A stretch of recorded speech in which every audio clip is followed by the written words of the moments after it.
Welcome once again, drag racing fan. Lee Craft here, Monday Morning Racer, Between the Slicks, live back in studio. Look, sorry last week did not go live, just in travel and trying to get guests and everything. It can be challenging. Plus, I kind of took the Memorial Day weekend and expanded upon it and just took some time to enjoy myself and enjoy traveling as I do. Drag Racing Central, good to have you watching along, man. Thank you. And got several things in. If you haven't seen it, I did go to the Indianapolis 500. You can catch my race day vlog about the Indianapolis 500 on the Monday Morning Racer YouTube channel, my first ever Indianapolis 500. I visited the track many times, the museum, but never been to the race. It's definitely worth it for sure. And Ryan, how you doing, man? Good to see you. Good to have you along. Hello to you. And then, as I just I do in the time that I have and the place that I'm in life, I'm like, well, what else can I do? So I intend to see every 50 states that we have in the United States of America. I want to see every state. And then I want to start working on the territories. But I decided to, run up through Illinois and Wisconsin and Minnesota, two states that I had never been to, before going down to Eddyville, Iowa for my duties with Funny Car Chaos, and in particular Nitro Chaos there at Eddyville Raceway Park for this past weekend. But yeah, hit up Wrigley Field. I had opportunity on Memorial Day to go to Wrigley Field and watch a baseball game. I'm like, yeah, I'm an American. Why not do that? I love history. Got that done, and then enjoyed some time in Wisconsin and went by Milwaukee and the Harley Davidson factory. It was great. Not the factory, excuse me, the museum. And the museum heavily played up the racing side of Harley Davidson. They did, in fact, have a Harley Davidson Nitro Harley, you could say a twin-engine Nitro Harley there in the museum for individuals to view, and Evel Knievel's bike and several other key motorsports connected items for Harley Davidson. But it was pivotal, motorsports was, in their advertising and early marketing, because that so often said, hey, buy our bike because we just won this 500-mile race. We are obviously reliable. Buy our bike. But that was a great trip, and the culmination of it was definitely, well, before getting to the culmination of it, I did stop by the Field of Dreams movie site location. Love that film. That was pretty cool. But Nitro Chaos, we'll talk about it just a little bit later on. We'll congratulate the winners, but Nitro Chaos, there's another one coming up at Mocan Dragway later on this year. If you can get to a Nitro Chaos, it is a Nitro lover's dream come true. It really is. Funny car, fuel alters, front engine dragsters, a top fuel dragster there last year, a fuel dragster. If it's running 80% plus nitro, it can run. It just has to be four wheels and run 80% plus. And it is proved on the two times that it has been held, both at Eddyville, Iowa, upcoming Mocan Dragway, that this combination of run what you run, heads up, just burn nitro, puts on some stellar drag racing and creates some great storylines. So, AJ, hello to you. Pat, how are you doing? Hope that you're doing well. Yes, definitely been logging the miles. Drag Racing Central says, how was the atmosphere of the Indy 500 compared to, I guess, our version, the U.S. Nationals? I think that's a good question. And it's almost an unfair comparison, I will say as well.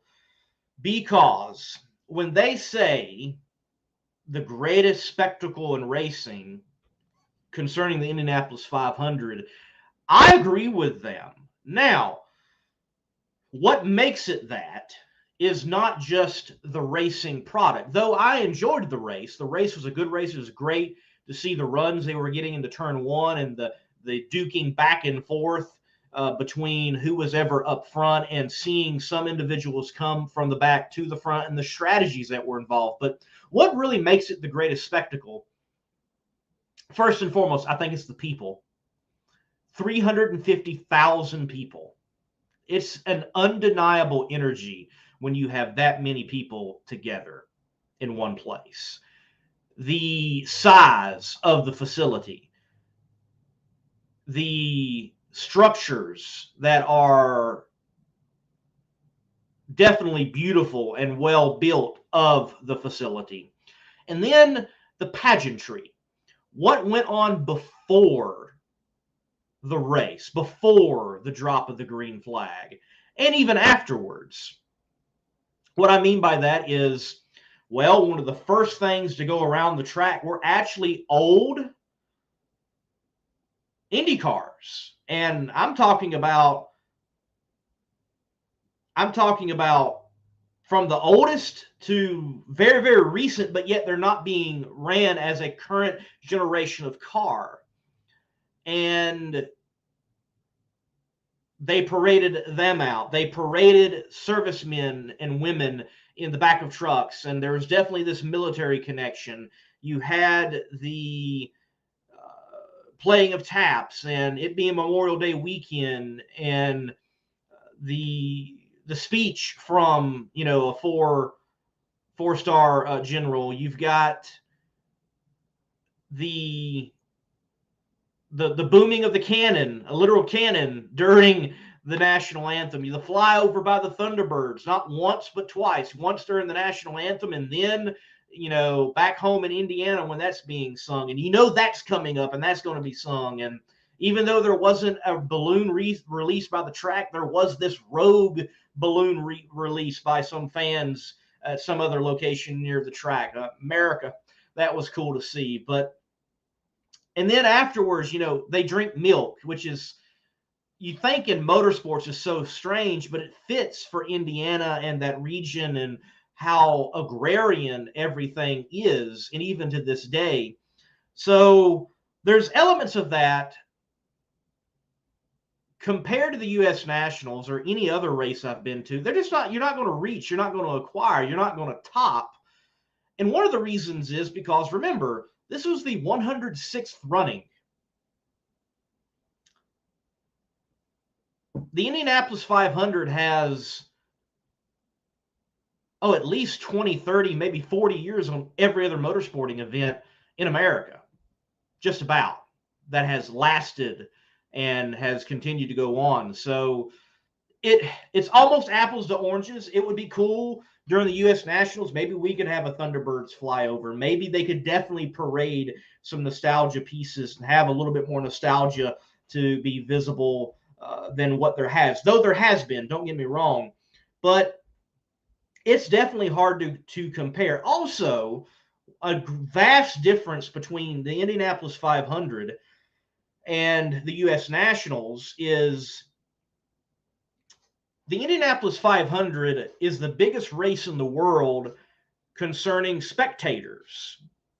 350,000 people. Okay? But the U.S. Nationals is the biggest drag race in the world. It may very well be the biggest race in the world when you consider car and or participant count. It's not hard for there to be over 1,000 race cars in participation, trying to make the U.S. Nationals, trying to be a part of the U.S. Nationals, to qualify and be a part of it. That's not uncommon. And I would say that just feels different than 350,000 spectators. I mean, there's no way to fit 350,000 spectators at the U.S. Nationals. So they're definitely different. They're definitely different. Maybe NHRA drag racing could do something to play off of what is there in Indy. And, hey, if you buy an Indianapolis ticket, show the stub, maybe you get a little bit off and you can come to the U.S. Nationals. I definitely wondered in the crowd that I was sitting next to, and Kenneth said, hey, shaded seating helps. I guess it does, but I wasn't in shaded seating. I was in the South short chute and was out there in the sun. But, yeah, I had to wonder, like, all the people around me, I'm like, are these IndyCar fans? Are they motorsports fans? I wonder how many of these people they've been to an Indy 500, or if this is their first one, if they've been to the Indy 500 before, have they ever been to a U.S. Nationals just almost across the street from Speedway, Indiana to Brownsburg, Indiana? So they feel completely different. They feel completely different. And I would say that the Indianapolis 500 was a feel at a motorsports event that was unique. It is unique. And I will say that also about the U.S. Nationals. You know, I remember the first time I was at the U.S. Nationals, it was 2019, if I remember correctly. I'd wanted to go to Indianapolis all my life, and just but living in the South, just seemed like it never worked out to be up there. And then I started Monday Morning Racer. I'm living in upstate New York, and I'm like, this is a year. I'm going to go. I'm going to get whatever interviews I can. I'm going to get whatever footage I can. I'm going to go. And it was emotional to be there. And, you know, I even kind of cried in the stands. I'm like, I'm finally here. There's been so many great moments, and this track means so much. This race means so much to drag racing. And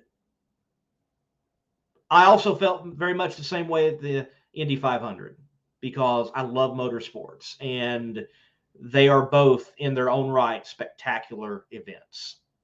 That's a roundabout way of saying that they're apples and oranges, and maybe not compare the two slightly the same. But if you haven't been to the Indy 500, go. If you haven't been to the U.S. Nationals and you're watching a drag racing show, shame on you. You need to go. Get up there for sure. DMEND says, what's up? It really feels like drag racing is gaining traction. Love what you are doing as always. I appreciate that, man. Yes, I think drag racing is gaining traction, whether it's from the NPK stuff to NHRA. I mean, look, we just had a double sellout at the New England Nationals, and wow, I mean, I'm not shocked, but it's so good to hear. It's so good to hear, because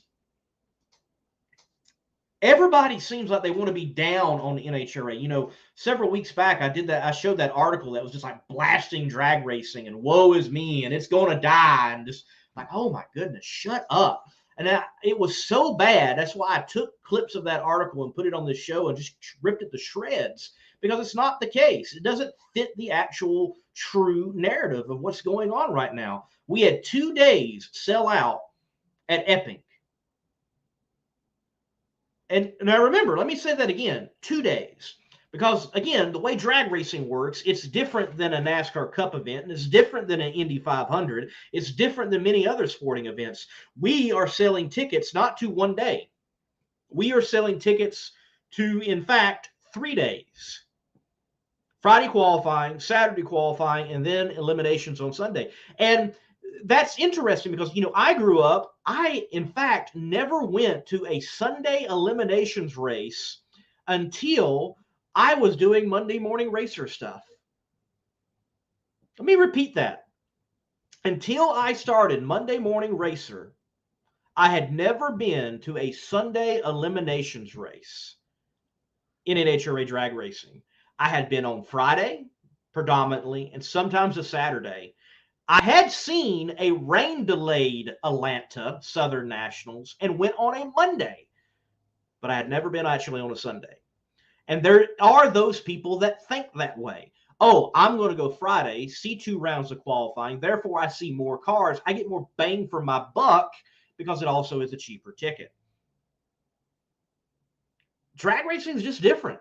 Drag racing is just a little different. And we are, in fact, trying to sell 3 days. So 2 days, Saturday and Sunday, which I think is the harder ticket to sell out of the 3 days, sold out in Epping, New Hampshire. And again, Epping, I was at Nitro Chaos and I loved being there, but I would have loved to have been in Epping again. I've been to Epping 2 times. They just have such a great fan base up there. And it is another track that's worth seeing and experiencing. It's an old school facility. It's nothing flashy. I think they try to do a very good job to accommodate the fans, though, and I appreciate that. But there is a different feel up there. There is certainly a zeal amongst those fans in New England for their NHRA drag racing. And so good to hear that they had 2 days sold out. But yes, I think things are certainly looking up for drag racing. Okay, let's see. James, what are you saying? What's up, MMR? We'll be heading to Bristol for the Thunder Valley Nationals next weekend for the first time since 2010. My first NHRA race in person since Indy 17. Well, man, look, I hope you thoroughly enjoy it. Thank you for sharing that with me. I have not been to Bristol yet. I've got to get there eventually. I will be in Cordova, Illinois for the Funny Car Chaos exhibition race. Folks, if you're anywhere near Cordova, Illinois, you need to be there, not this weekend, but next weekend after this one. It is going to be insane. Funny Car Chaos is going to be in town. There's going to be alcohol burners. There's going to be nitro burners, but there's also going to be a bunch of kerosene burners. What do I mean by that? Jet funny cars are going to be a part of, no, not just the show, but the race. Yes, you have the potential of seeing a jet car, funny car, and a nitro funny car lining up and in competition going down the track there in Cordova, Illinois at the famed Dragway. So if you haven't seen that, I've never seen that. I want to see that. I can't wait. I cannot wait. Wes DeStefano, man, I hope you're doing well. How's Pro Nitrous going? Looking forward to PDRA Maryland. Yes, you definitely should be. Indy 500 is on the bucket list. Yes, you've got to get it in, man. Got to get it in. Michael says, love the U.S. Nationals. I certainly do, too. DME says, man, first time I went to the U.S. Nationals in Indy 500. Same here. Like, holy blank, I'm here. Yes, sir. Yes, sir. Dennis, good to have you watching along, man. Good to have you watching along. Drag Racing Central, with the way smaller tracks like Epping and Maple Grove do attendance-wise, do you think NHRA should look to going to slightly smaller tracks? I look at tracks like Galat or SGMP or maybe Tulsa. Well, some of those tracks are so small they might need to make, some more room. The issue with Galat is you can't even run 1,000 foot there with nitro cars. You just can't do it. They don't have enough runoff.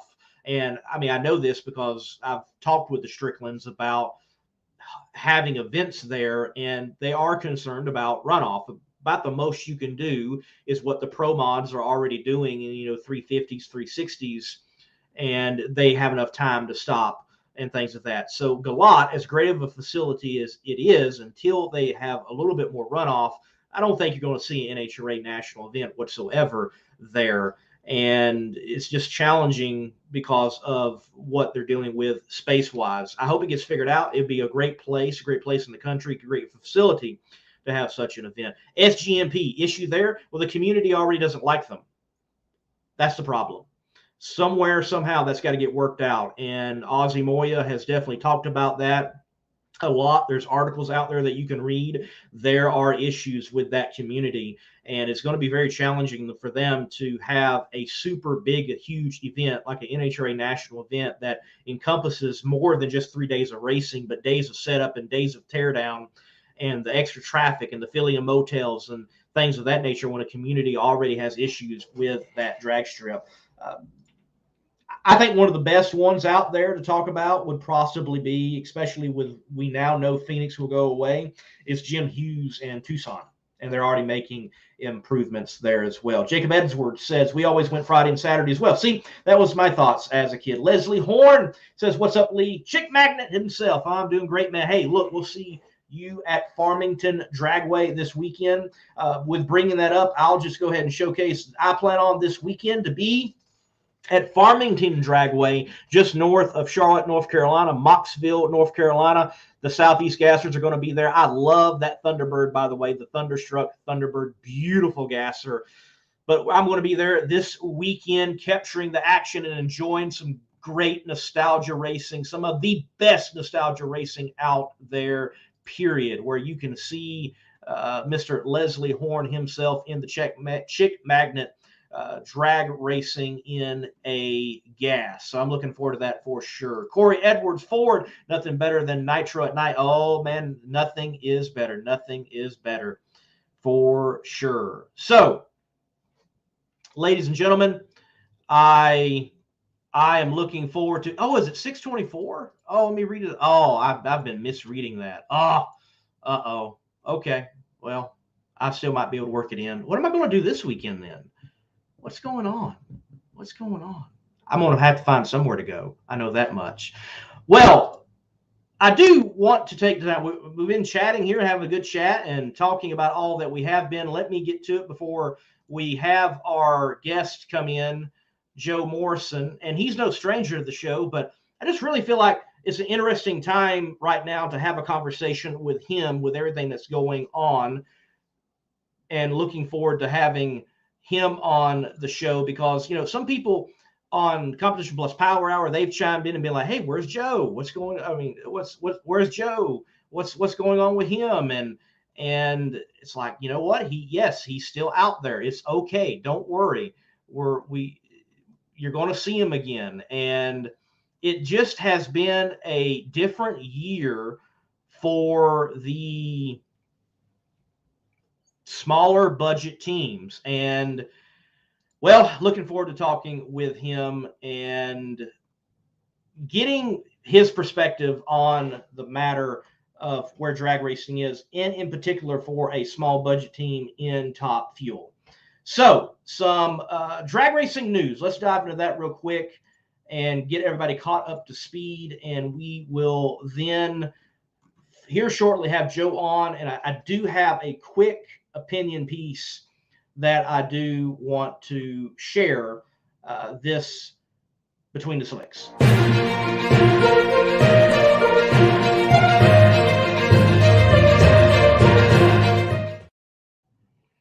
Oh, wow. Well, before we go to news, I do got to look. Leslie Horn, he loves stirring things. I love it too.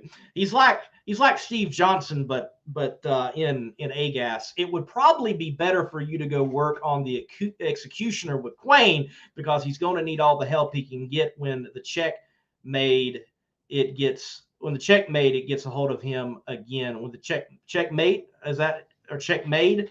gets a hold of him. So Quayne Stott has a new car out there, and I do like how Leslie also says like green little doodlebug or something of that nature. So yes, it's fun. Be on the lookout in Southeast Gasser world of the Chick Magnet versus the Executioner, and I love how Leslie keeps the pot stirred up. We need that every now and then, drag racing. We need those friendly rivalries. We sometimes need the not so friendly rivalries as well, and keep things moving along and the interest in a sport or a particular class. So in news, dropping on the YouTube channel is PDRA content from the American Door Slammer Challenge. You have Extreme Pro Stock full elimination video dropping tomorrow, Pro Boost full elimination video, and then dropping Saturday, Pro Nitrous, another full elimination video. But you can go ahead and see the Extreme Pro Stock full elimination video on the Monday Morning Racer YouTube channel. Jody Austin picked up the win in the A field at Nitro Chaos, earning $10,000 from Wolf Pumps, Twisted Shifters, and 360 Steel. And he got it done by going in as #1 qualifier. He also had to do some stellar driving in the semifinals, pedaling his fuel altered there to get the win. And he did also set low ET of the meet. Stellar win by Jody Austin and the Bushwhacker team. And in the B field, Brian Inouye got the job done in the Frantic Fueler, this beautiful front engine dragster. They won the VG Motorsports B field, and a little bit of redemption for them. You can see the interview on the Nitro Chaos Facebook page. Even here on Monday Morning Racer, shared it there. But I interviewed him, and they broke after winning round 1 of Nitro Chaos last year in the A field, and they were to face Scott Palmer. Scott Palmer hits the throttle and something broke, sparks fly, and he just coasts to a win because there was no one in the other lane, the lane that Brian Inouye and Frantic Fueler were supposed to be in if they didn't have the parts failure that they had. So a little bit of redemption there for the Frantic Fueler team at Nitro Chaos. Hey, that particular place, 00 on Facebook, this was great. This was hilarious. I love stuff like this. We need stuff like this in drag racing. They take that screen captured image of Matt Hagan winning at the New England Nationals. Again, congratulations. And they're like, hey, Gary Scelzi dominates fresh out of retirement. That was smooth, double O. I liked that a lot. That was hilarious. Moving and looking forward to what's going to be happening upcoming at Norwalk after the national event at Bristol. Norwalk, they're going to pay a visit there and be drag racing. Clay Millican will have Summit Racing equipment as the primary with this particular livery, black with lightning effects. And just, again, very interesting to see Summit changing their marketing portfolio within NHRA drag racing. For, I mean, how many years Greg Anderson, Jason Line, in whatever color configuration they were in, they were the Summit cars. They were the Summit team. And we have seen that change. Yes, Summit is still associated with Greg Anderson and KB Racing, but you find them now associated with Clay Millican. You can see Summit even on Del Creasy's car. And you find Summit in other places now, and they seem to be spreading the wealth instead of being focused on just one team and two cars. And that's how they have diversified their marketing portfolio. So definitely glad they're still operating within drag racing. Glad they're going to be the primary for Clay Millican there at Norwalk. But they are definitely doing it differently than they have done in the past. Moving right along with drag racing news, this legend, Tony Christian, he did pass away recently. Now, if you are like me, you can remember slightly his days in Pro Stock. You can see the red and white Pro Stocker right there behind him. When he would show up, would give guys like Warren Johnson and Bruce Allen and Bob Glidden, well, he would give them fits. But he may be more well known for this machine, this 57 Chevrolet that he had running and competing against another iconic machine, against Pat Musey. Seems like these two guys were always duking it out in that Pro Street class in I believe it was NMCA. And Tony, what a legend in drag racing, and we have lost another one this year. And there is on Competition Plus, the Legends of series, there is an episode concerning him. I highly recommend go check it out. And it's, yeah, definitely, as Leslie says, sad day, Godspeed, Tony. And as we're near to bringing Joe on, I do want to express, again, condolences, thoughts, prayers to the Hobbs family. We lost Ronnie Hobbs in a accident at the most recent Midwest Drag Racing Series race. A beautiful yellow Mustang that he was piloting, a fairly new car. He had actually won a event this year, and it looked like probably running some of the best times and mile per hours that he had of his career. And an unfortunate incident, from everything that's been described to me, that in the top end, car got loose, went over the wall, and struck items beyond the track. I will put it that way. And also the other car in the other lane, Robert Gallegos, if I remember correctly, in his Mustang, he was collected in some way. Again, haven't seen footage, and we don't necessarily need to see footage, but to the Midwest Drag Racing family, our thoughts and prayers are with you, to the Hobbs family, and they're going to continue to march on. Their next race is coming up. It's going to be at Worldwide Technologies Raceway, and keep them in your thoughts and their prayers, but they're going to continue to race. With that being said, it fascinates me that in motorsports, we are so often too reactive instead of proactive. And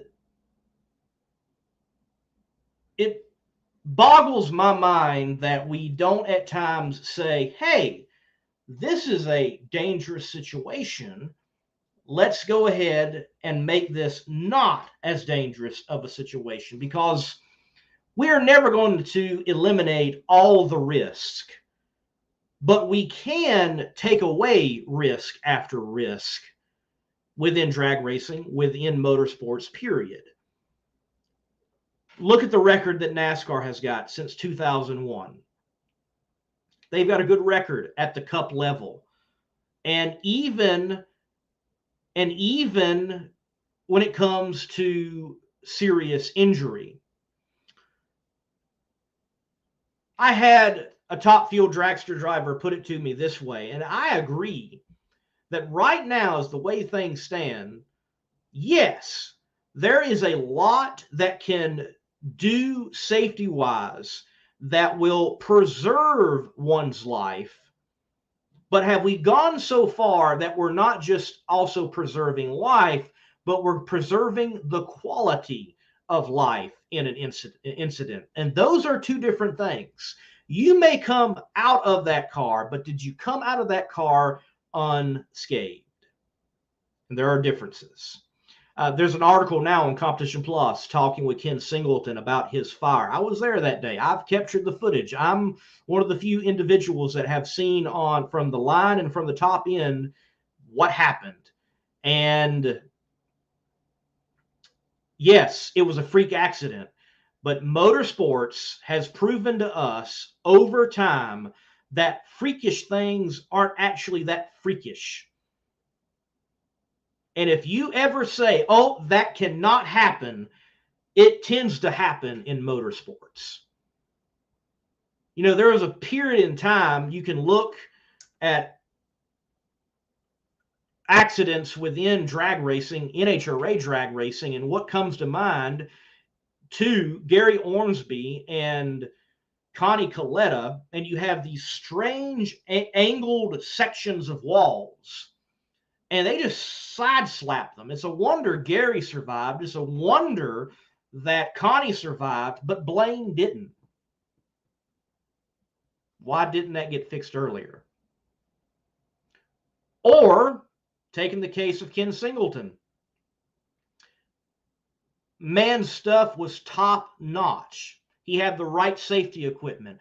Though Funny Car Chaos is an outlaw series, yeah, there's still rules, and you're going to have to be safe, and you've got to go out there and compete, and you're competing under an umbrella, and remember that, ladies and gentlemen.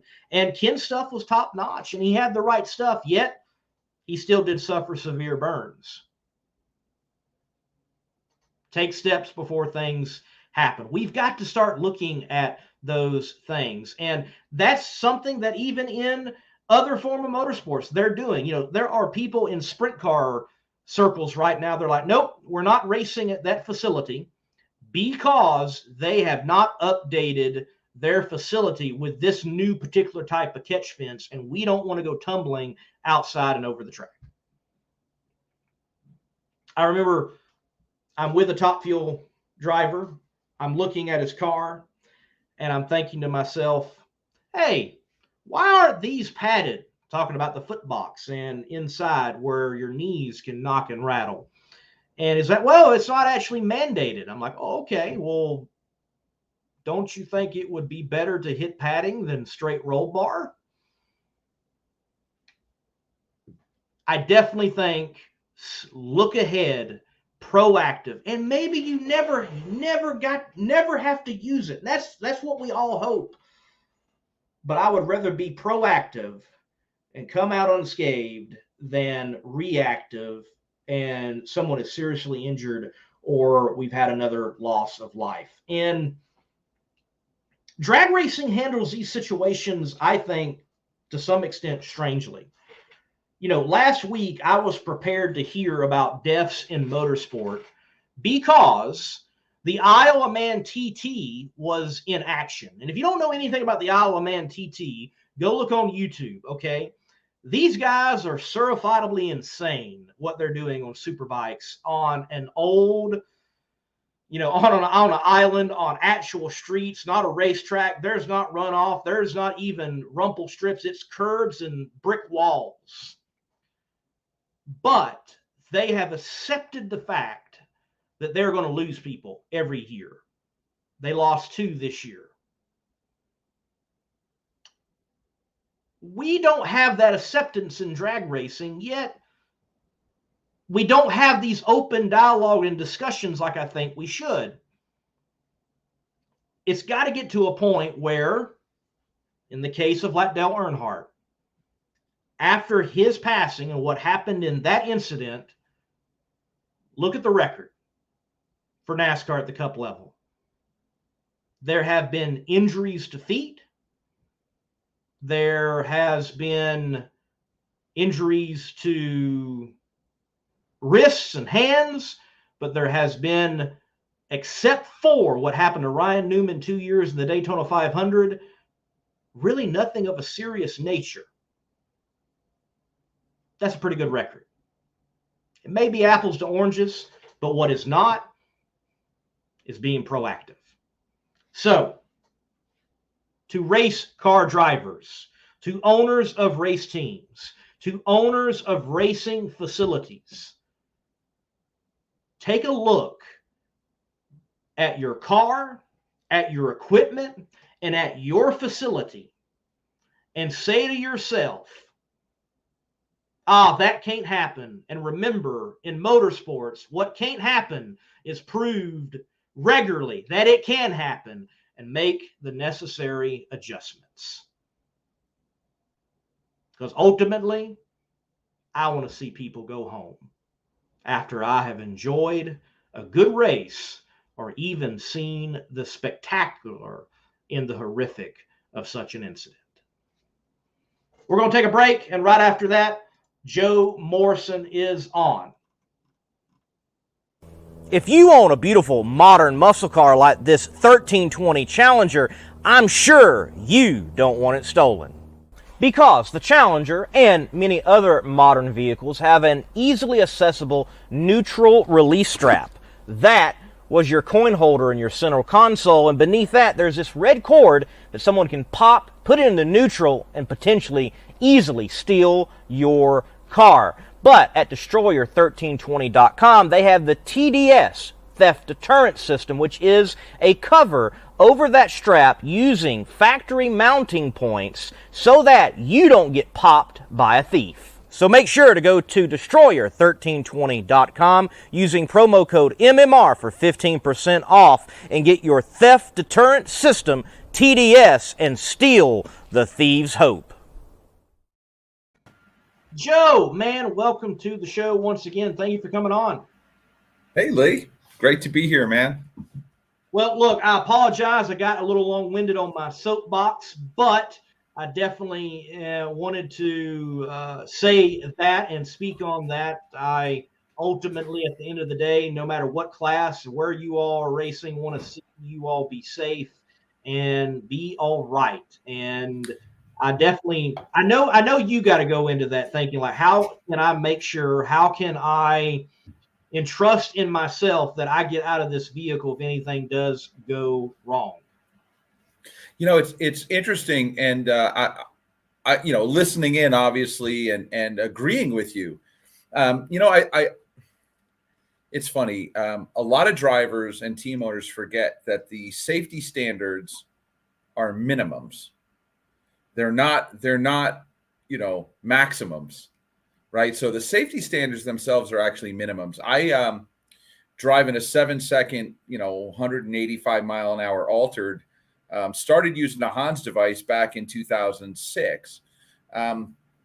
Why? Exactly why you said. But what's interesting though is that car actually had a wing mounted right on the roll cage, and that was still post Darrell Russell's accident, and it wasn't until 2016 that I had a roll cage shroud made by my friends at Diversitech.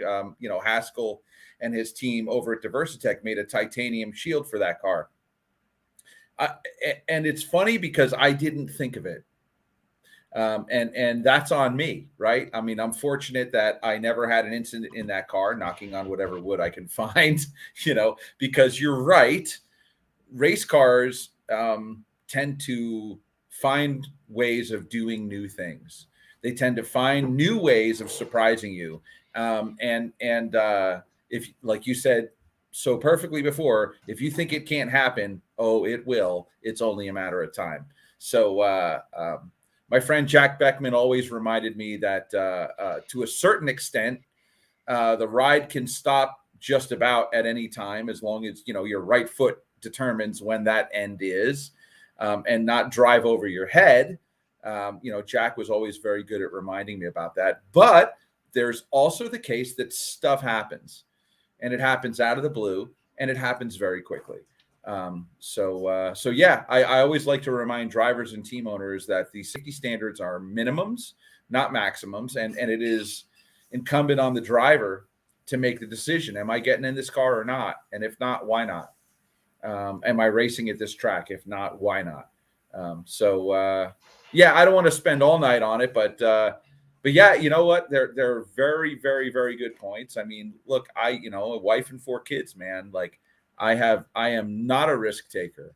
I am not interested in being reckless.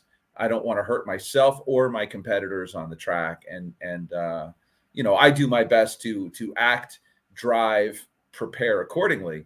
But race cars, you know what I mean? There is that element of, something can happen, and you got to be ready for it. And, you just hope that you are. Right. And, I also just wish the racing world would take the time to go find people from other areas who may not know motorsports at all, but maybe they know safety in another area, and like, hey, come look at what we're doing. Can you give us anything? Can you give us some new thoughts to how we might preserve the quality of life in a particular situation? I don't know. I got to ask a funny car driver eventually, and somebody like, why is it still a glove instead of a mitt?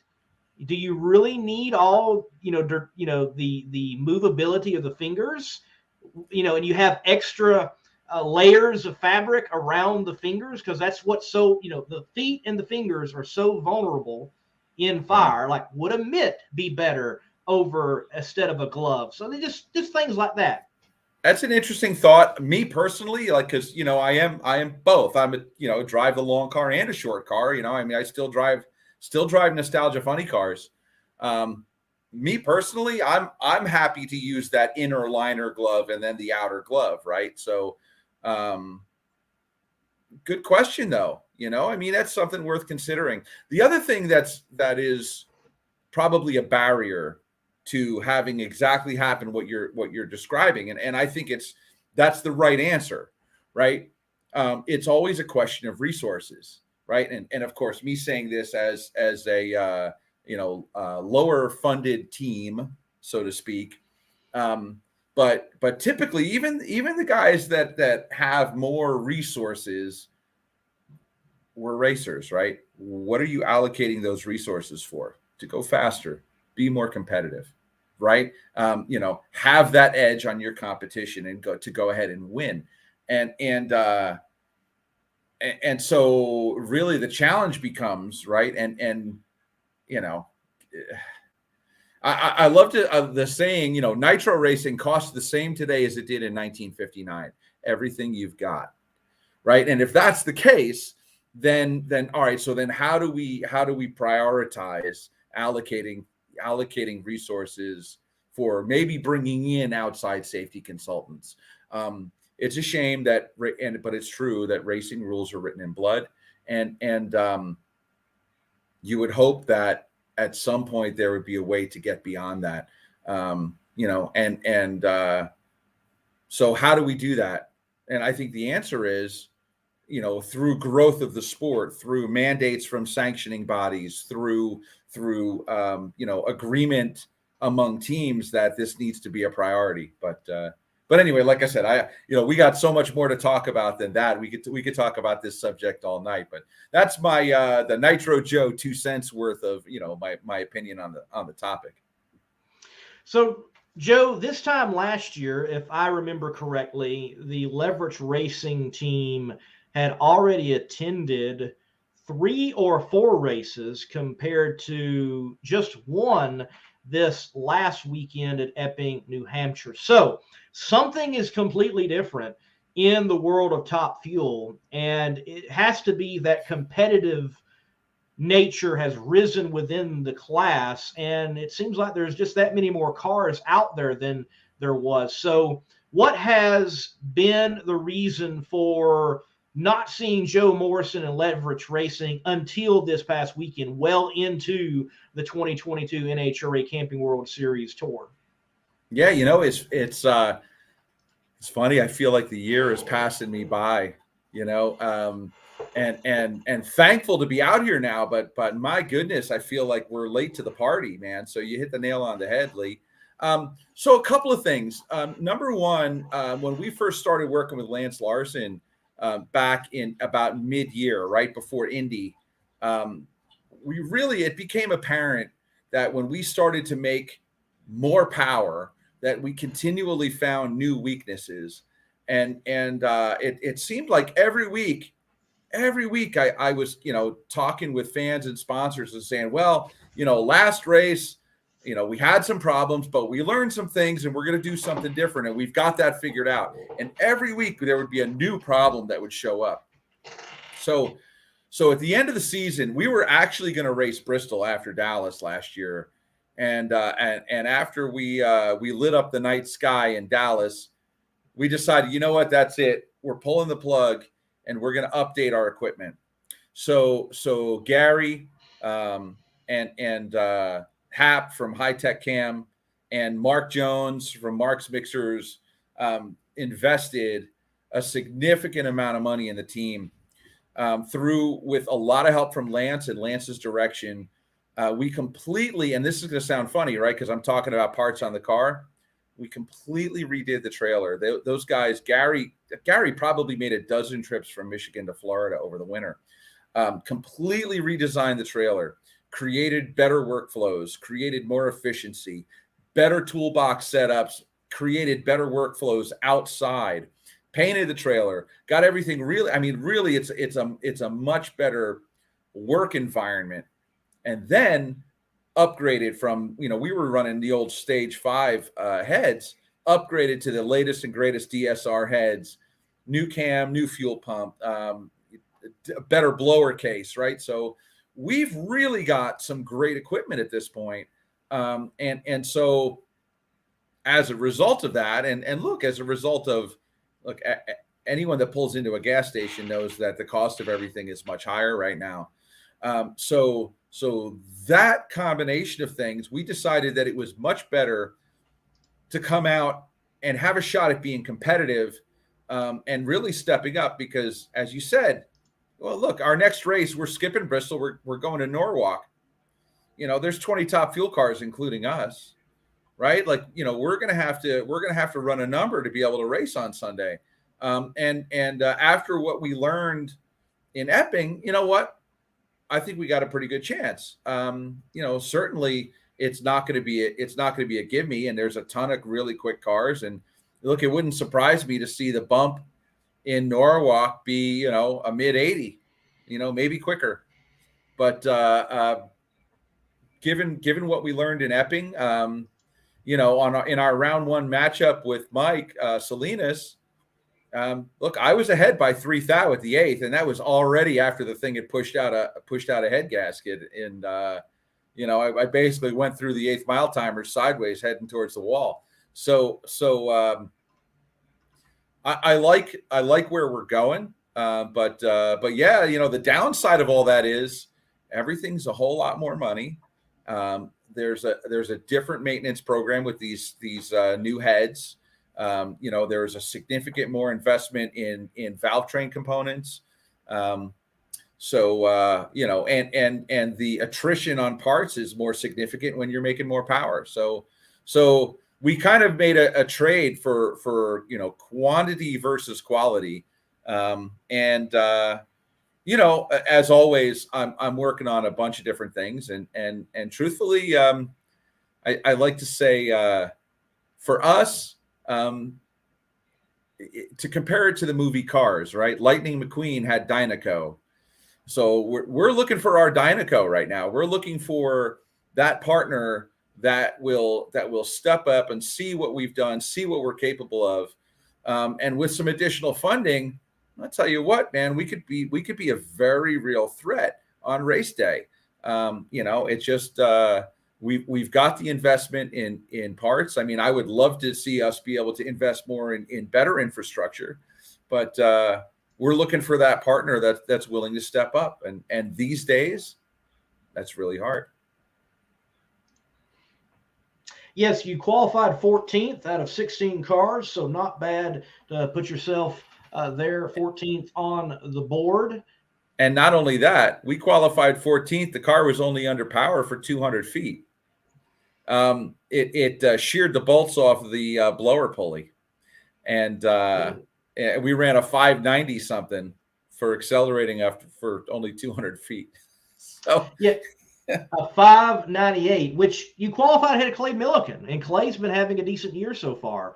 So that's something I love about Epping. Yeah. Epping always tends to rack the billards differently, if you will, than normal. It always seems to set things out differently, whether there's a full field or not a full field. And yes, man, looking at the incrementals, you left on Mike slightly, and then they're at the 660 slightly ahead going into near the 1,000-foot mark. And then you had I tell you what, we're going to show it. I do got it from NHRA. We'll show it real quickly because I want you to break down for us what's going on here because you had to do some driving for sure. The smash and success, check it out at your home local NHRA track.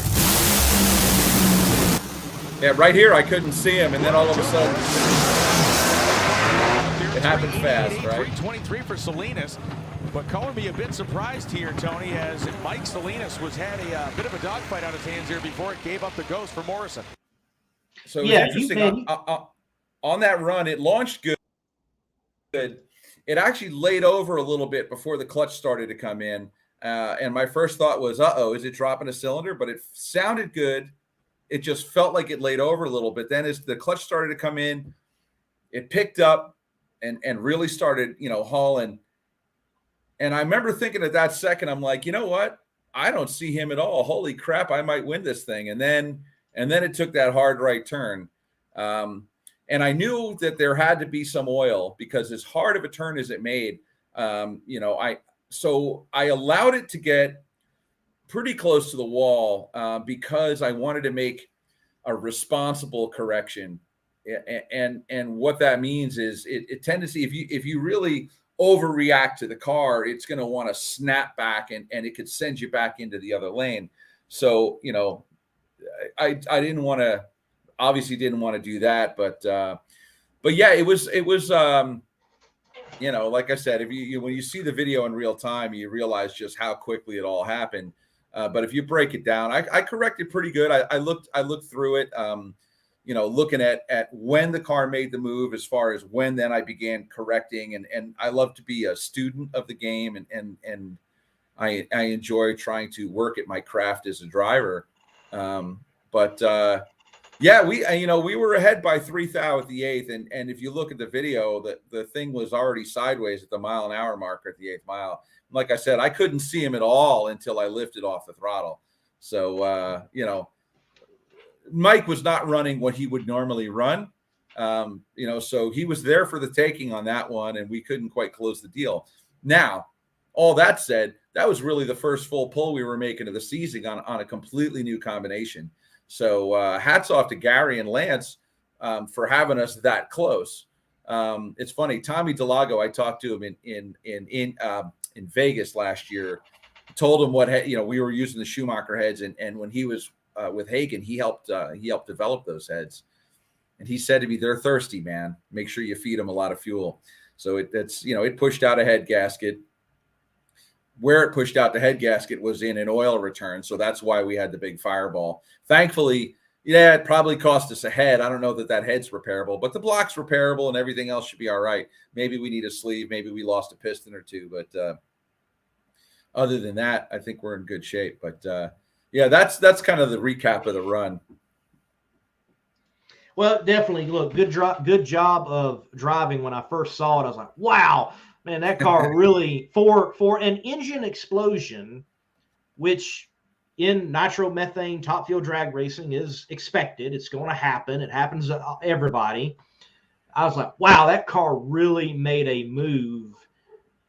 That doesn't seem to be that typical most of the time with an engine explosion. So great job of driving on that one. And yes, it was close, man. It was close. And it's out there. Scott Farley, he was able to pick up his first round win that weekend. So it is out there for Leverage Racing and Joe Morrison for sure. But you have been busy in the NHRA world, even though we possibly, even though we haven't seen you till Epping this past weekend, because you've been helping out on the whole Junior Street NHRA program. So walk us down through Island Dragway and what the heck is happening with Junior Street.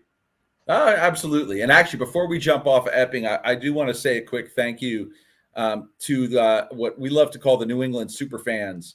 There's a group of 4 different companies that always step up and sponsor us there. And Greg St. Jean and Chris Cummings and Dana Dow, and of course Sean and Brian, all the guys at RGA Tire. Wanted to say a quick thank you. We always have a great time with those folks. They treat us so well. And we actually had a couple of them helping us on the line and enjoyed a few good meals. And it's just such a great group of people. I love the New England fans, as well as the folks that support us up there. So wanted to say a quick thank you on that before I jump into the Island Dragway thing. So yeah, Junior Street. So it's funny. EJK Insurance and my buddy Ed Krajewski, we were working on putting something together for a partnership with him and some of the co-op dollars that he has available from Farmers Insurance. And we wanted to do an event, and of course my family history and my friendships over there at Island Dragway and Carl and Melissa, I always want to support that track, and I am very much interested in supporting local tracks, and very much interested in the future of the sport. And look, man, I just love drag racing and I love sharing it with others. I think it's the greatest sport on the planet. There's nowhere else you're going to find where competitors will help each other with their vehicles to get ready to even race against each other, right? I mean, you're just not going to find that. You certainly don't find that in any other sport that I'm aware of. So I love sharing drag racing and want to see this sport continue being healthy. Look, man, as a landscaper from New Jersey, I could not afford to do junior dragsters for my kids, but we got street cars and we can race them. So actually, my 13-year-old and my 16-year-old now they had expressed interest in drag racing. 16-year-old was working that day, but yeah, I had my daughter Lily driving my dually and racing the dually, which was a great thing. And the Junior Street program, I think it does a lot. There's a few things that I think are really awesome about it. Number one, look, when teens are 13 to 16 years old, if you've ever been a parent, you know that it can be a little difficult, right? They come home from school. How was your day? Fine. You know what I mean? You get the eye roll. But the opportunity for, and let me tell you, my daughter and I had a blast that day. And that was across the board. Like, kids and their parents were having a great time together. And I think that's important, and what better place to do that than on the drag strip. The other thing is, You want to talk about helping kids learn to be more responsible and safer drivers. Get them at a young age inside a streetcar in a safe environment where they're actually on the track. Okay, look, we're not driving around a road course or anything like that, but understanding, right, when you keep your eyes ahead when you're on the highway, teaching them about, how they have to control the car and why you don't want to make, any kind of sudden movements, how to handle a car at speed. I mean, even my daughter in the dually, we were running, high 11-second 8th mile times. We only run to the 8th mile at just about 60 miles an hour. So you got my 13-year-old driving 60 miles an hour on the drag strip. That's a great thing. So I think that's important. I think it's an opportunity to get in front of kids and talk to them about distracted driving and being safe. The importance of safety and using the backdrop of drag racing to be able to do that. So this junior street thing, I think NHRA is brilliant for coming up with it. I think it's a fantastic thing. Heck, if it existed when I was a kid, I would have been all over it. I bought a 69 Camaro when I was 15 years old. Took me till I was a senior in high school to have it ready. But if I knew I could race it on the track, man, I would have made sure that I did it. I would have made sure that car was done. So anyway, I think certainly talking with a couple of other tracks, Mike Natoli gave me a call from South Mountain Dragway, and it was certainly would love to do more of this. So I hope that there are some other pro drivers out there that'll want to get involved. I know there's a lot of drivers that support the junior dragster program, and I think that's equally as important. But the junior street thing just resonated with me. It just I can relate to it. My first trip down the drag strip, was at Raceway Park in Englishtown in my 1970 Chevelle. So for me, it was a perfect fit. And Island Dragway was fantastic. I mean, they really created a great atmosphere. Really gave us all the room in the world to be able to do the program. And then the kids got to race in the junior street program that day.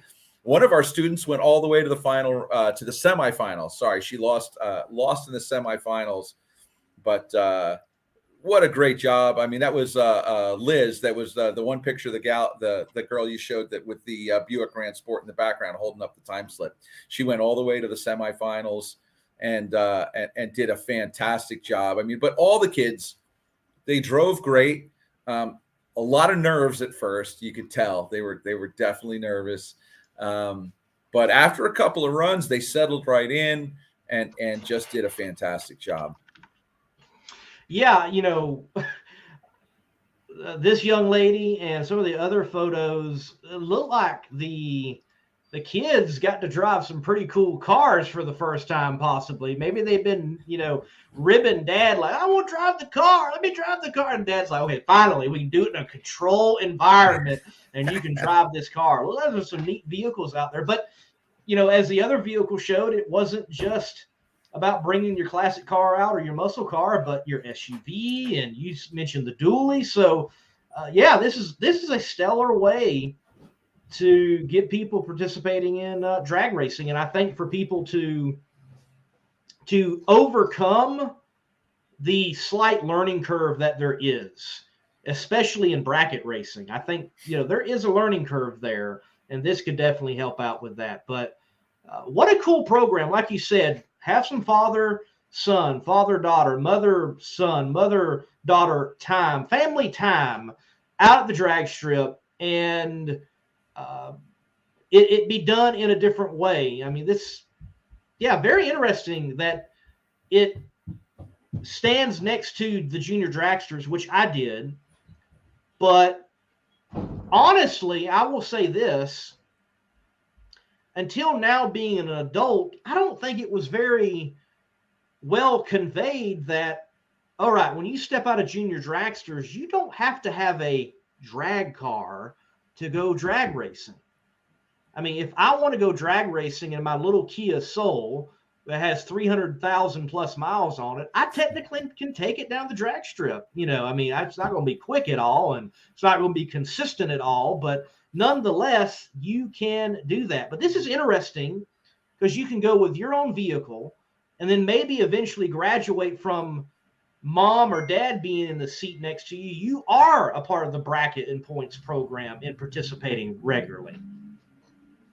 Oh yeah, and the great thing about it, like I said, it really I think that promoting the street legal program is a fantastic way to help grow the sport, because you can race anything. I mean, my dually has got 270,000 miles on it. Sure, it's got a big block in it, but you know that SUV there was walking all over us when we lined up against it, and that's all right, you know, because it again with bracket racing is a great equalizer, right? It's all about cutting a good light, being consistent, understanding your dial in.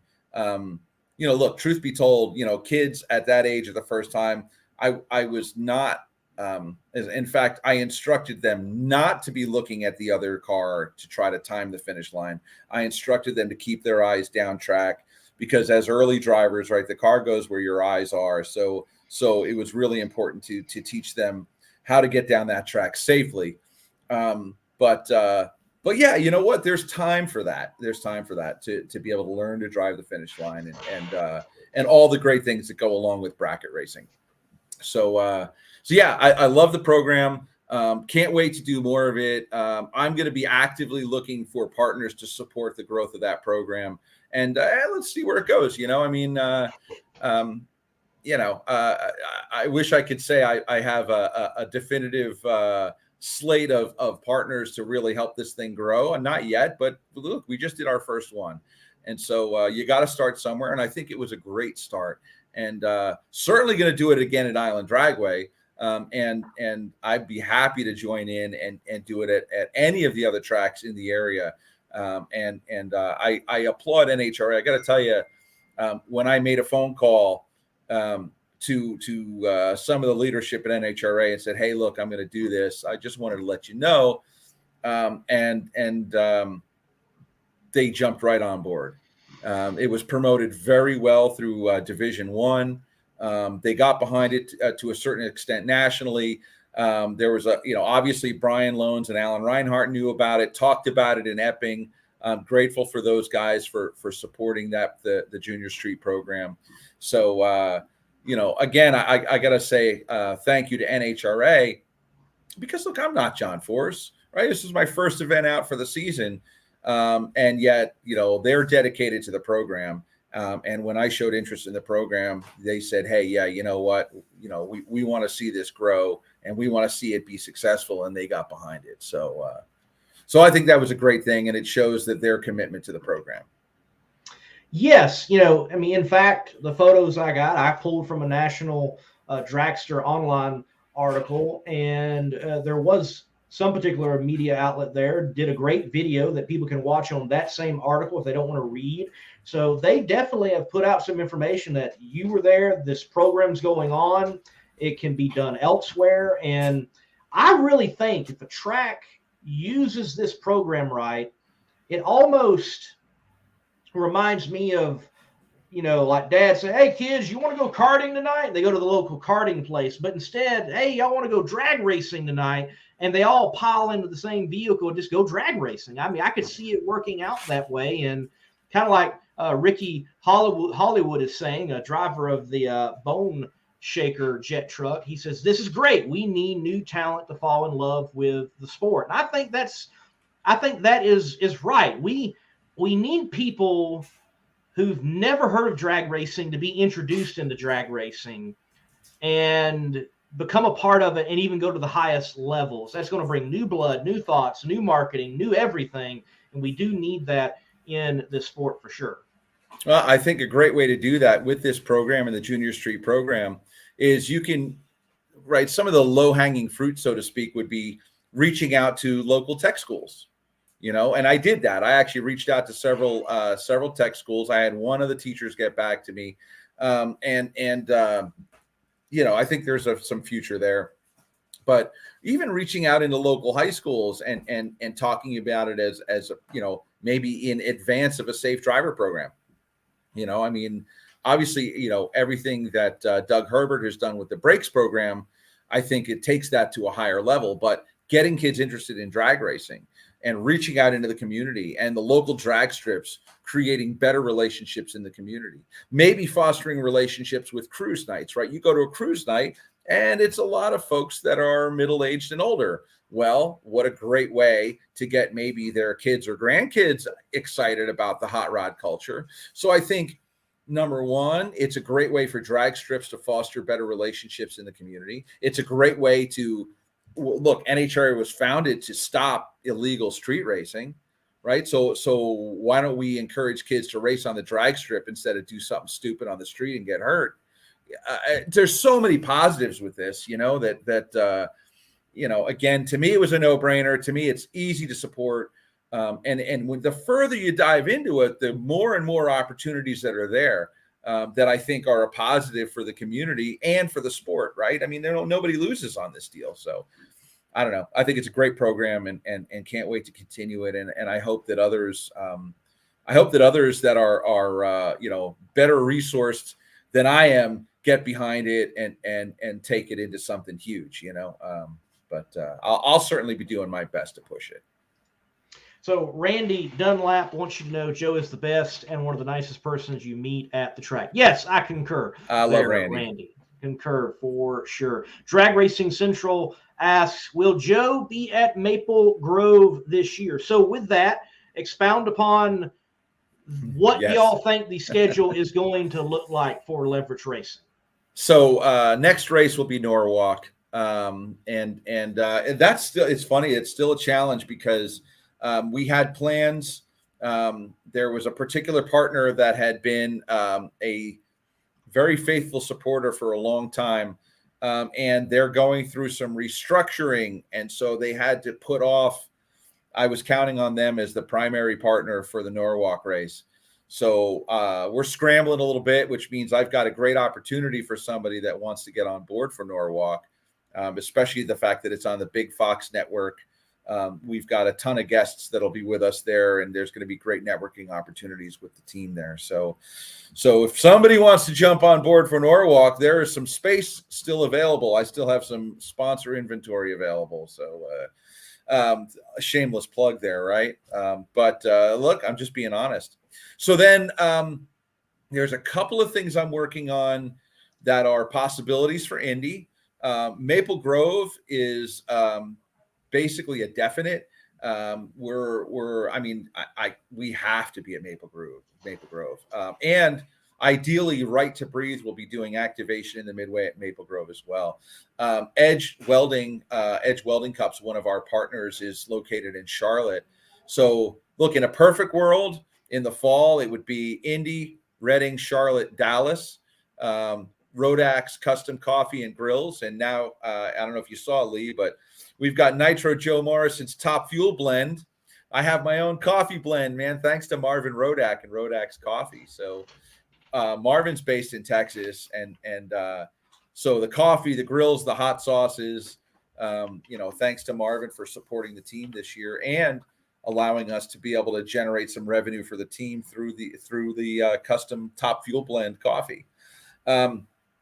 So yeah, that would be it. I mean, there's a couple of things that I'm working on that I'm already working on next year, believe it or not. But hopefully some of that'll translate into additional funding for this year. But it's tough. I got to be honest. It's like, unfortunately, there you go. He's got the Top Fuel Blend. Unfortunately, Fortune 500 companies aren't sitting by the phone waiting for me to call. Even though the interesting thing is we have a lot to offer. The sport has a lot to offer. The great connections with our fans, especially with the double throttle whack, man. We had such a crowd in Epping. It was unbelievable, man. And people just lose their minds with that double throttle whack. It was just awesome. So the whack is back, right? And then the business to business stuff that we've got going on. I mean, there's a lot of great reasons, and we have a lot to offer. It's just a matter of getting in front of the right people. And like I said to my buddy Rocky Perone last night, I'm like, you know what? I was born to do this stuff. This is what I'm supposed to be doing. So in my mind, it's only a matter of time before we connect with the right people and we have the right funding to go ahead and actually go out and run the full schedule as the goal, and go out there and at some point down the road, I want to legitimately compete for a championship. I mean, back in my nostalgia racing days, I shouldn't say like they're not over, but when I was running with the Northeast Timing Organization, my friends at Nito, being able to compete at the highest level, serious competition. I mean, wins and losses by thousands and 10,000s, and I want to get back there. I want to get back there. So, obviously do that with the Top Fuel car, but so we'll see. So as far as right now, and the other thing we're trying to do is put together the right dollars to be able to go back to Keystone Raceway in Pennsylvania, out by Pittsburgh. Greg Miller wants to have us back for their Night of Thrills in August. We had a blast there last year. The fans went absolutely nuts. It was a packed house. We've got the track record there, which is great. And that's kind of a fun deal. And so we're hoping to go back to Keystone Raceway. We're just trying to button up and make sure the dollars and cents make sense to be able to do it. Like I said, it's fewer races this year, but we're hoping that ideally we're going to be operating at a higher level based on all the investment that's been made. I also know another drag racing event that y'all could possibly show up to at, that there's nitro and Top Fuels allowed. Just saying, nitro chaos. Yeah. I think Leverage Racing would fit really well at a nitro chaos event some year. I would love to. Again, it's one of those things that, given what the costs of doing it versus what the payouts are, they're good payouts, and really, I think the chaos events are fantastic. And hey, look, in a perfect world, Rocky will be bringing the funny car down to Dallas, and we'll get to run funny car chaos leading up to the Stampede of Speed. And then I'll get to drive the Top Fuel car the following week. I mean, that's the ultimate. That's our goal. That's our goal. We haven't confirmed all of that yet, but we're working on it, and we sure are determined to make it happen. But yeah, boy, I would love to do Nitro Chaos with the Leverage team. I think it would fit great. We would have to find some support to be able to make that happen. But if we could do it, darn sure will. Well, there's got to be some Iowa corn eater out there or somebody near Mocan that can help out. We'll have to work on that for next year for sure, and see the Leverage team at a Nitro Chaos event, because that double whack, that's just everything Nitro Chaos. That would fit in perfectly right there, man. For sure. And look, to you, to Gary Leverage, to the whole team, thank you for remembering that part of drag racing and that show side, because especially with drag racing, it is serious competition, but there's always been a show element. And I really think when drag racing steps away from the show element completely, it's not for the better, and it doesn't help it, because like Nitro at Night and Throttle Wax and tearing up and choking up at a warm up, there's just nothing like it. Yeah, buddy. It's one of the things that I've always loved about the sport, I mean, and that's one of the things I love about the nostalgia racing, man. We still do dry hops. You can't do that in a big show car. It would just mess everything up. It would just absolutely mess everything up. But you know what? The Throttle Wax, I think it's so important for the fans, and heck, I love it sitting in the car. It's amazing. Are you kidding me? For God's sakes, we're whacking the throttle on 11,000 horsepower Top Fuel car. It's just what could be better? My God, I mean, it's the coolest thing ever. I don't know. What can I say? Yes. Hey, when I was a kid, Southern Nationals, I was one of those that was pit to pit to pit to pit to get whack after whack after whack after whack. And it's hard to describe. The only other thing next level for someone that's just standing, it's like being at the line for a launch. That's the next level. And it's indescribable. It's amazing to experience that and have that reverberation go through you, and you experience horsepower in that way. So Kroger Sucks 45.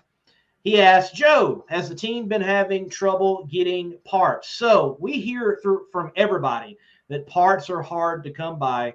Has that been the case for Leverage, or has it been a situation where you all got your parts, you've waited, and now might you begin finding challenges in parts after one event? No, we did have some issues. I mean, listen, we literally we didn't have our fuel pump. Our fuel pump showed up on late Thursday night or Friday at the track. I mean, you want to talk about cutting it close, some things took time. The new injector nozzles were a long time coming. And Richard Hartman was really great about it, but it wasn't his fault, So yeah, no, there were some things. Some things were harder than others. We'll see what it's like going forward. It's the fallout from all the COVID shutdowns, and then the labor issues, and then the supply chain issues, and it is affecting everybody. It's affecting everybody. So it didn't prevent us from racing, and so far we haven't. It was close, but fortunately, we seem to be okay for now. And we really started accumulating parts last fall for the changes we made. So good question. Yeah, I mean, it's interesting. When I was at PRI, Molly Bearings, they basically were like, "Hey, tell us what you need now, because we're going to run into problems, and we want to make sure that everybody gets what they need." And so they were talking to us, back in December, saying, give us the heads up of how many races you're going to do and what you need when, because we want to make sure we have it on the shelf for you. So I think a lot of the companies were being as responsible as they could. I can't say that for all of them, but the forward-thinking companies were looking to be smart. So there you go. What about for you being a businessman in the landscaping world? What has that been like? It's not just racing that is experiencing the rubber band effect from COVID and supplies. What about the 9 to 5, if you will? So I have scaled that back so much that really the worst problem I have, more than the biggest problem right now, is everything I do has an engine attached to it, and fuel prices are just absolutely brutal. And obviously we've had to raise prices to be able to try to keep things semi-profitable, but I'm looking forward to, at some point in the near future, being out of that business. I've been trying to get out of that business for 10 years now, truth be told. So yeah, I'm really doing so many different things right now that that has not been an issue. I mean, I have not. And truthfully, during COVID, we were considered essential here in New Jersey, probably everywhere else too, I guess. So I was one of the lucky ones, man. I didn't have to stop working. I never stopped working. So I consider myself very lucky that way. I mean, it's just, like that whole thing. I always said, we may be navigating the same seas, but we're not all in the same boat. And so I was lucky. I don't know what else I could say on that.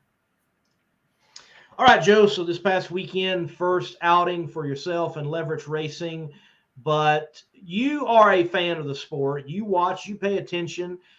What have you thought of Top Fuel in particular so far this season? Do you think it's lived up to the hype that everybody had around it coming in to this year, or have you found it interesting that we have 2 3-time winners so far in Mike Salinas and Brittany Force? Where do you think the class is?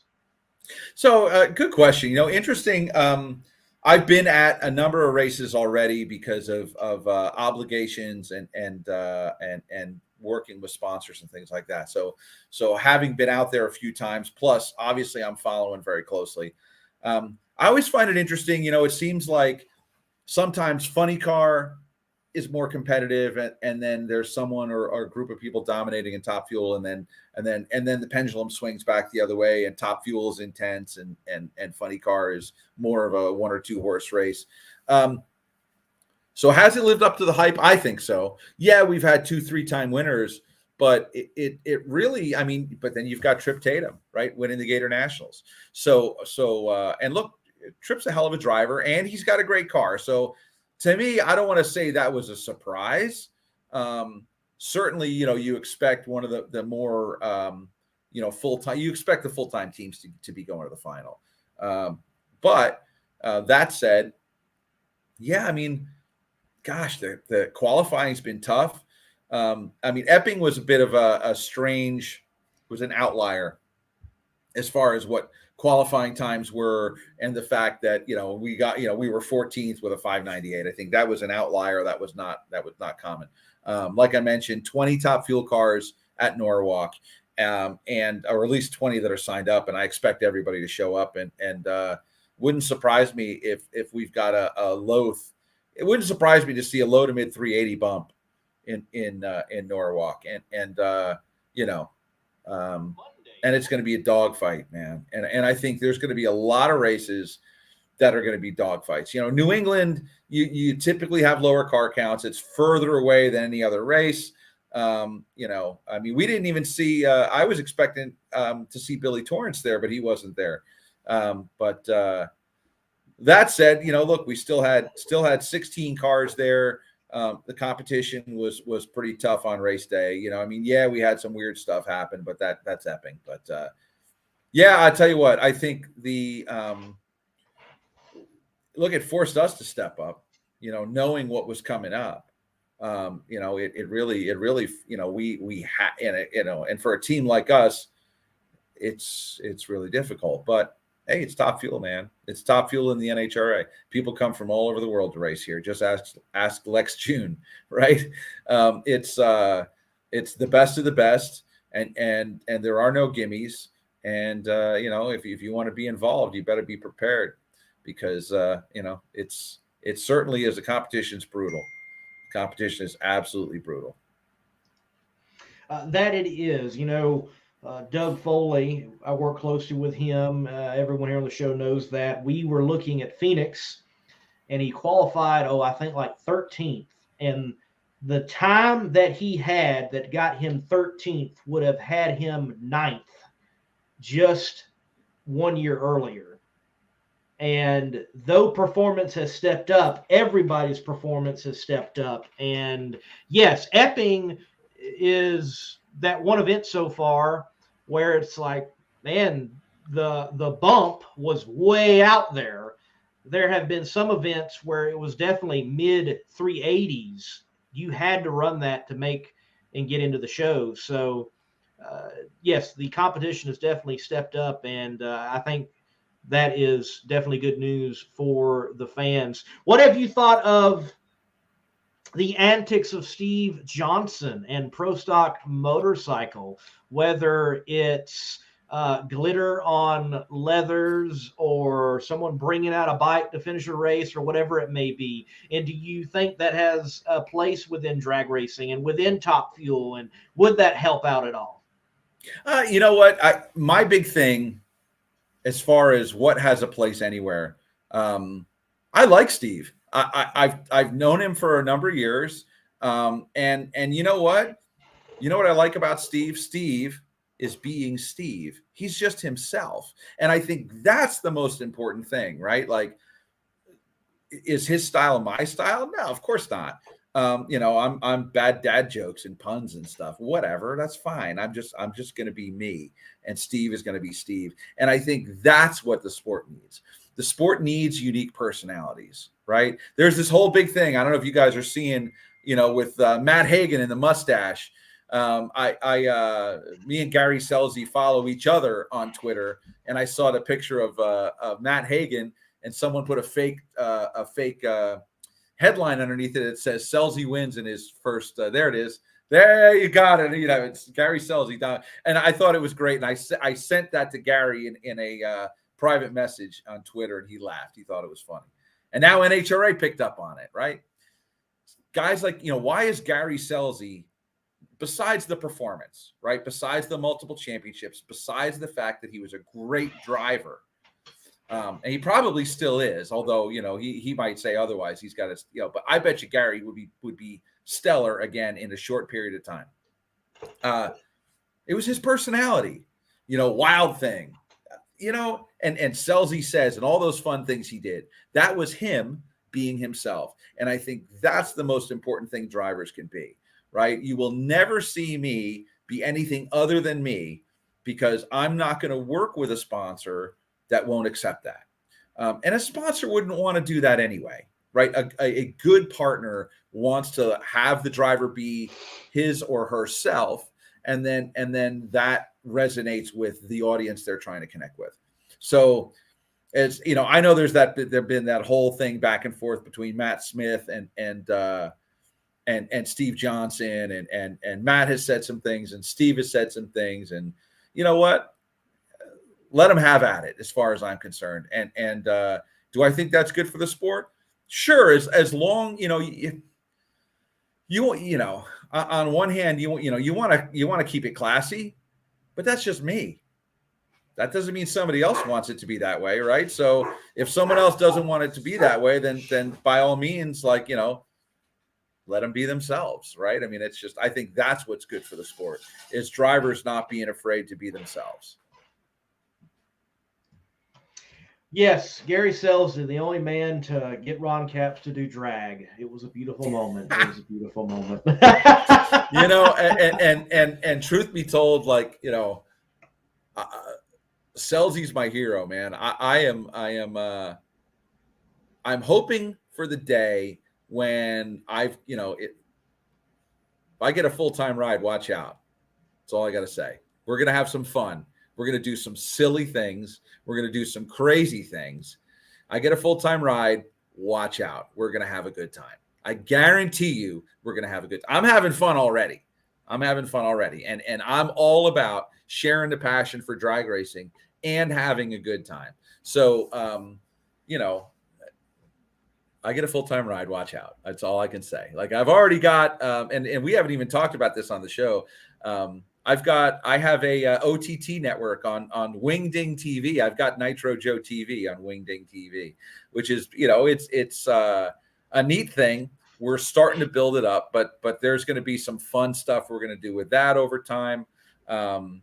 Truthfully, the only thing standing between me and some of my plans are resources.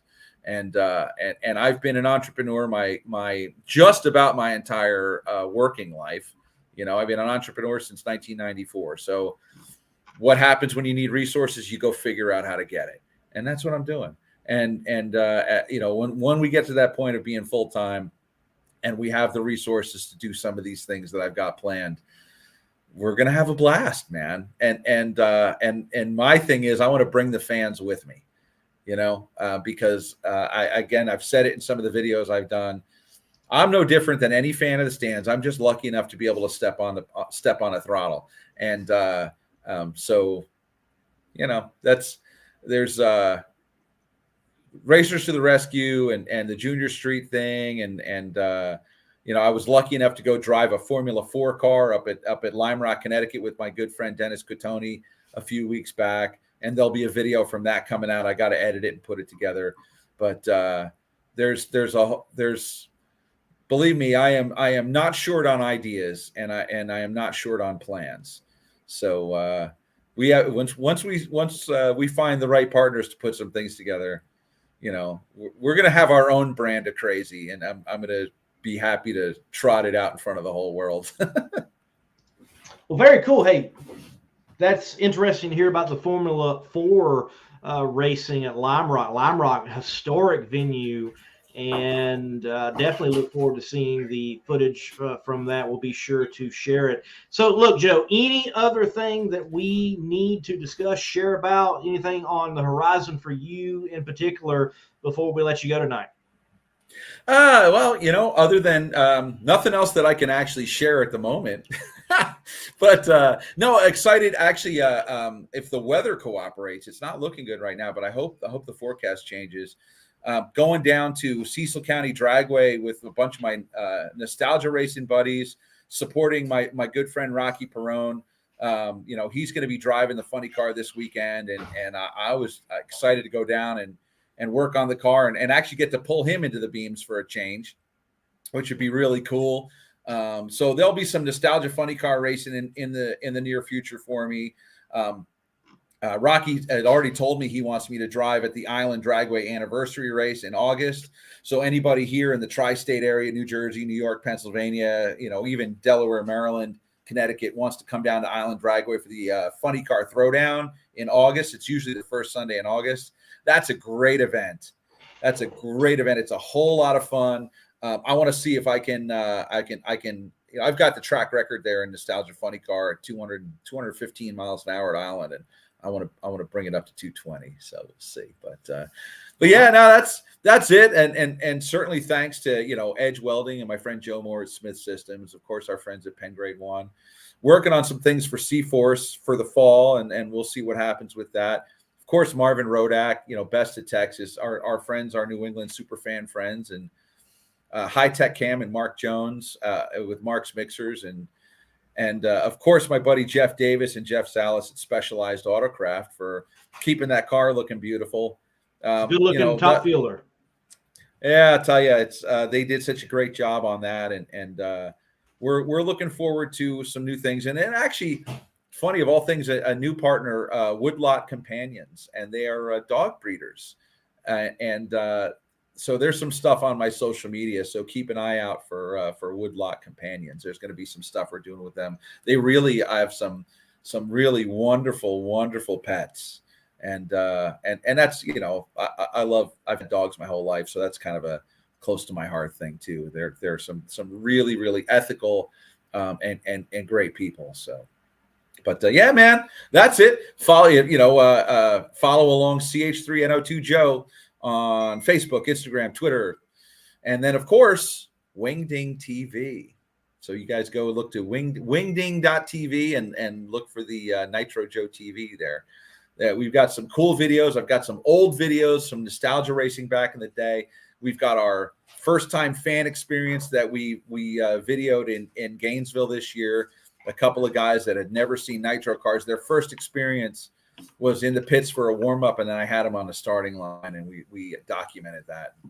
That was a great experience, and it looked to do more fun things like that this year too. So, well, stellar, Joe, and yes, man. I mean, keep working it all, and keep all the irons hot, and keep pounding away, and folks, if you want to support a small team, it's easier than ever before. For example, and Joe's got a product that you can do this easily with. I understand every team doesn't, but every time I'm in Texas, I'm looking for C-Force water. One, because I really like the water. It's a good tasting water, but it's an opportunity to take a photo, tag those people, and be like, I came to know this through drag racing, leverage racing, and Joe Morrison. It's that simple, folks. If there's a partner on a small team and you want to support them, find, buy, use the product, and tag somebody. Absolutely. Yeah, and let me tell you, it really matters, and especially for us, because the companies that are working with us are looking to make sure they have that return on investment. And the only way that we can step up our game is by proving ourselves through the return we can bring to our partners. The only way we can move up, the only way that we can actually have this, listen, man, David needs a better slingshot. And when I'm out there trying to fight Goliath, so the only way to do that is through support from the fans, and continued funding. Buy the Rodax coffee. Even if you don't want to buy the Nitro Joe blend, buy from Marvin Rodak and tell him that it's because you saw it through here. It makes a difference. It makes a difference. Are you a fabricator? Look up Edge Welding Cups and buy the welding cups if you're a TIG welder or MIG welder. It matters. It really matters. So thank you, Lee. Yes, sir. Yes, sir. Well, Joe, look, always good to chat with you and good to catch up with you. As I told folks earlier, you're no stranger to the show whatsoever, but good to have you on and catch up with you after the first race of the year and everything that is happening in the Morrison leverage racing world. So, Joe, thank you, man. Thank you, Lee. Appreciate it. Always love being a part of the show, and great to catch up, man. We'll talk to you soon. Adios. Power-Built Tools exemplifies innovation in the tool industry. From hand tools, power tools, and even tool storage. Check out powerbuilt.com for Power-Built Tools. And remember, use promo code MMR15 for 15% off at purchase.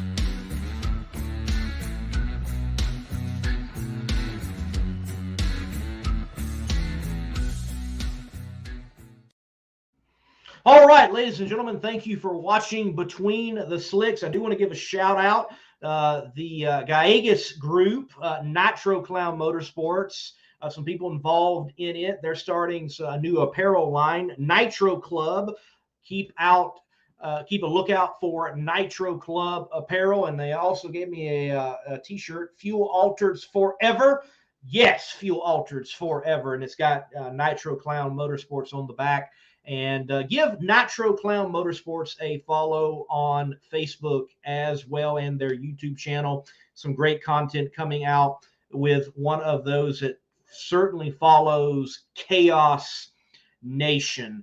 And reminder to each and every one of you, rolled out right now today, this dropped, Extreme Pro Stock full elimination video from the PDRA DeServo Construction American Door Slammer Challenge presented by Callies, and rolling out tomorrow, the Pro Boost edition, and then the Pro Nitrous edition.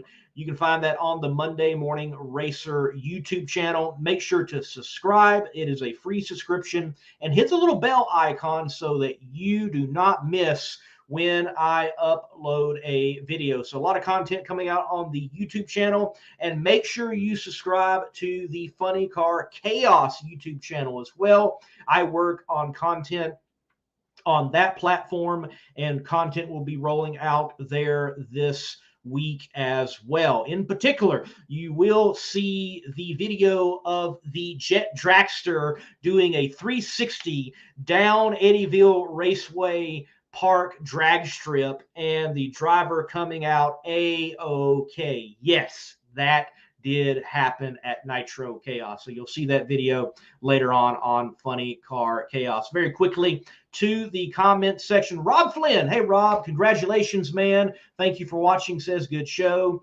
And Monica says great show tonight. Thank you. I appreciate that. Leslie, thank you for watching along and correcting me on the dates of Farmington. I just looked. I can make it, so I'm going to stick with it. I don't know where I'm going this weekend. Maybe I can catch up on sleep and content in Destroyer 1320. Guys, go check out Destroyer 1320 at his YouTube channel. He got like a 71 or 72 Duster drag car that he's working on. He actually sold the gray tank, the 1320 Destroyer Challenger that he had that you see in the commercial that I run on the show. He's still selling the theft deterrent systems. Use promo code MMR for 15% off, and he's going to expand that line, but he bought him a truck, and he bought a drag car. So you can see some build videos and some drag racing videos on Destroyer 1320 on YouTube, and you can follow him on Facebook as well. Ladies and gentlemen, to each and every one of you watching, thank you. Tell a friend. I really want to grow this show. I believe that this platform, I'm talking to people that fans want to hear from, but they don't know it yet at times. And I do hope and am planning that the 100th episode, which is not that far away, to the 110th episode, we can have some strategic growth, and we're going to have some big names from the sport come on, and hopefully that helps later on after that period, that we are able to give more exposure to other people within the world of drag racing. I got a lot of good comments on before this one when we had Sarah on. Definitely want to talk to those type of people more often. And thank you for being right here and being supporters of the channel. Be kind, tell a friend, and until next time, God bless and keep the pedal to